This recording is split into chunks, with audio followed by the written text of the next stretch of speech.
Abby Johnson, president of the Virginia PACE Authority, the leading CPACE program administrator in Virginia. We have commissioned a series of interviews with our registered CPACE capital providers that we'd like to share with you today. These short interviews highlight the programs that they are offering, as well as their interest in the state of Virginia's program and some fun facts about themselves. Enjoy. I'm here with Rachel Davis, Senior Vice President with PETROS. Welcome. Hi, nice to be here, Abby. Thanks for having me. That's great seeing you. Unfortunately, not in person. So before we get started, I'm going to give a brief intro of PETROS, which I've known for a long time. So PETROS PACE Financing LLC is a national leader in the CPACE marketplace, dedicated solely to providing long-term CPACE financing to commercial property owners seeking to lower energy costs, reduce their carbon footprint, and increase property values. Leadership has decades of executive level experience in commercial lending and structured finance, with direct long-term institutional investor relationships. With billions in committed capital, PETROS is able to close transactions in eligible CPACE markets nationwide. So the first question I wanted to ask, Rachel, was just what kind of projects you're seeing right now, and have you seen any changes since the pandemic? Yes, absolutely. I think anyone that says they haven't seen changes since the pandemic, I'd like to meet them because that's certainly not the world that I think we're all seeing today. But we have the pandemic, for the first few months, call it March, April, right? Business slowed down dramatically, right? Just in terms of any activity, everything really just went on pause with, kind of the national pause as well. But very quickly after that, we really started to see a ramp up in projects. And so we're seeing projects really spread geographically across the country, project types, whether it be retrofit, new construction, refinancing by doing it retroactively, and really asset-wise, we're seeing it across the sector. And then funding amounts are really wide as well, from 500,000 all the way up to 20 million plus in terms of PACE project size. And so really the long-term impacts, or at least what we're still seeing today, is just the pullback in the senior lender market that has drastically impacted what we're seeing on the new construction front, as well as large gut renovation rehab projects. And so what it's meant is for some sectors like hospitality and retail, those have not quite screeched to a halt because we are still seeing some of those projects move forward, but it has slowed drastically, or it is just impacting the type of financing those lenders can get, driving up their cost of capital if they're having to go out to the debt market or alternative sources of funding. So we are seeing that impacting the market, as well as I would say a lot of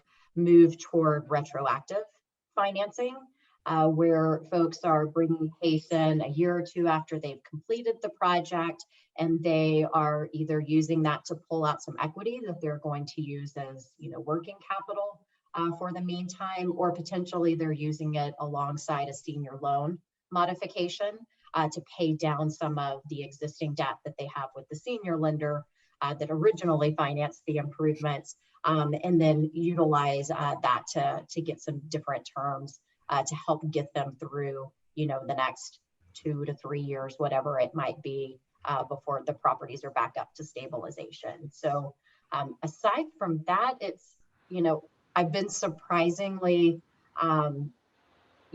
impressed that the market really hasn't slowed down. There's still lots of efforts in terms of new program implementation in certain municipalities that are giving it a different look than they did previously, because they see it as a really great way to incentivize recovery and efficiency improvements within their constituent base.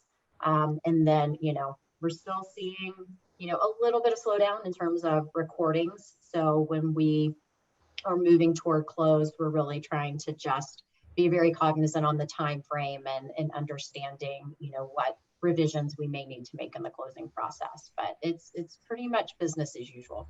Well, that's really great to hear. And I one thing you said I really would like to highlight that we feel will happen in Virginia very shortly with this next legislative session, and that is retroactive financing, because we have, I personally work outside of Virginia as well, but within Virginia, we're getting requests for that. Sure. And we went through the way our Dillon Rule state works, we're not able to provide it. So we've gone back working with the governor's office to add that. So look for that coming effective July 1st next year. Okay, absolutely. That'd be great. One thing we have in Virginia, we don't have in other places, is resiliency and stormwater management. I know it's not in every state. In fact, I think it's 3 or 4 that have this kind of broad resiliency. So I was wondering how that would impact how you potentially would look at Virginia. And do you see, like, Hampton Roads is severely impacted by flooding? Are you interested in that area? Would that kind of facilitate more transactions there? Or how do you look at Hampton Roads as a potential marketing area for you? Yeah, so anytime you have a program that is as robust as possible, that allows you to pull in as many measures as possible. A lot of times you'll see somebody start with, I need to replace my chiller, right? And so they do that, and then they say, oh, well, hold on, I can do my lighting, and I can do my building controls, or whatever else it might be. And so there are a lot of folks that are in storm prone areas, or just low sea level scenarios, kind of like you're saying with Hampton Roads, right? And so those are great additions that they can pull in. And one of the bigger problems is that there's a huge risk mitigation value to those projects.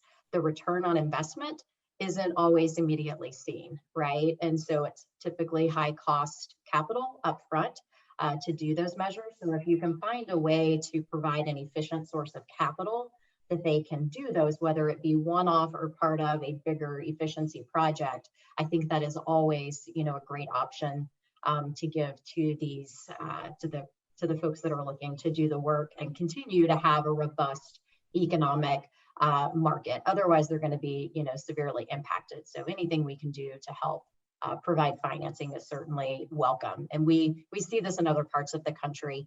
We've done quite a number of seismic retrofits in California that are essentially kind of the same type of a carve out, right? They don't have that immediate, they don't have an efficiency component, but there is a huge need for those improvements as well as capital to fund them. So we would certainly be interested in seeing that area come on board to have PACE. That's great to know. Thanks a lot for that. So thanks for that answer, Rachel. That's really interesting that you have that nationwide approach. And I do recall that you all worked on one of the biggest, I think, PACE projects in the country with the seismic. So the last question I have for you today is why you personally chose CPACE financing in your career at this point.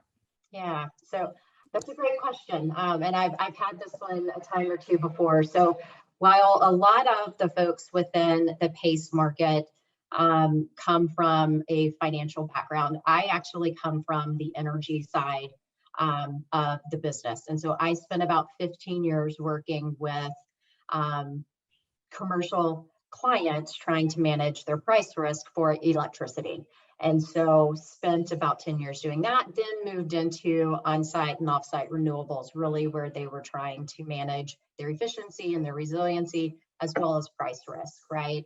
And so in those conversations with those clients, it became really obvious that there was a big need for a different sort of financing to help make those measures actually possible for them. And so it was just kind of a natural foray into commercial PACE, just to see how we could be a source of financing to help further the sustainability and the efficiency efforts that have been going on for the last 10, 15 plus years, but it's only going to grow as more states pass mandates and goals that tie directly to efficiency and sustainability. It's vitally important that there's an efficient source of capital there to help make those possible. That's really interesting. I actually come from a fairly similar background, and I kind of came to the same conclusion maybe 8 or 9 years ago that it's really hard to deploy these kind of solutions if you don't have the money. Absolutely. And I feel like CPACE really bridges both the renewable side, you can do, one-off, but also energy efficiency. And now with resiliency, CPACE really does the whole gamut. Absolutely. Yeah. And you could also get, with CPACE being available for new construction Yeah. projects as well, it really gets people thinking from the get-go, how could I build this as efficiently as possible, right? So that they can then also take the benefits of PACE financing. So that's great to see that it's not just helping retrofit existing buildings and revitalize maybe a historic building, but it's also from the ground up that folks are including efficient envelope, mechanical, electrical, plumbing systems. It's great to see all around. Yeah, and last thing I would add to what you're saying is that, or agree with you, is that, I see for new construction projects, sometimes I'm like, well, we just don't have the capital. So it helps make sure you can do the project, but many Mhm. times you also can do things that were value engineered out. So looking at a project, Absolutely. right, where it's like, oh, That's now I can be lead gold, or have you seen that in your experience? we definitely have where folks have said, I would really like to do, this type of window glazing, whatever it is, right? And that was one of the things that was going to get, kind of pulled out. Well, now they have a way to do that, and it's a lot more efficient. And when you're pulling it into the bigger picture, it's a little bit easier to see that. So I think that's a common misconception that folks have with PACE, is that, if I'm doing a new construction project, really, it's going to be a lot of extra work to do that. And then they find that it's actually, very comprehensive. A lot of the folks are already there doing a lot of the required work. And this is a Right. way that they can just go kind of a step beyond that. Absolutely. Well, I really appreciate your time today. I was just wanted to ask, do you have any questions for me about VPA, anything we're doing or can help you with? Well, I'd love to know where you guys are going next. I know. We don't have a signed contract. Let's just say one is in that Hampton Roads area that we were talking Awesome. about.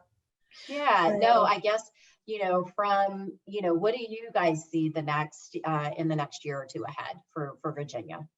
I appreciate that. So we worked with the state energy office and others to get a statewide program availability for Virginia. The way we are statutorily set up, you couldn't do it before. So we all recognize, even amongst friendly competitors, that it's just not effective to go county by county, because everyone wants something slightly different. So maybe it was okay for really large counties like Loudoun and Fairfax and Arlington and cities like Richmond and Norfolk, but it's not really great for little counties because they don't have the staff and it's just too much work. So with that, the RFP will be released in the next definitely before the end of the year. And so with that, we're going to be applying for that, probably with some other companies. And then, by mid-year, I'd say you'll have a statewide administrator, which means it will be standard docs that you'll opt into, like maybe other states such as Wisconsin, for example, or kind of how Texas works, or kind of how Pennsylvania works de facto, but we'll actually have that opt-in option. So that's very exciting for us. And we're going to add, as I mentioned before, retroactive. So I'm excited about that too.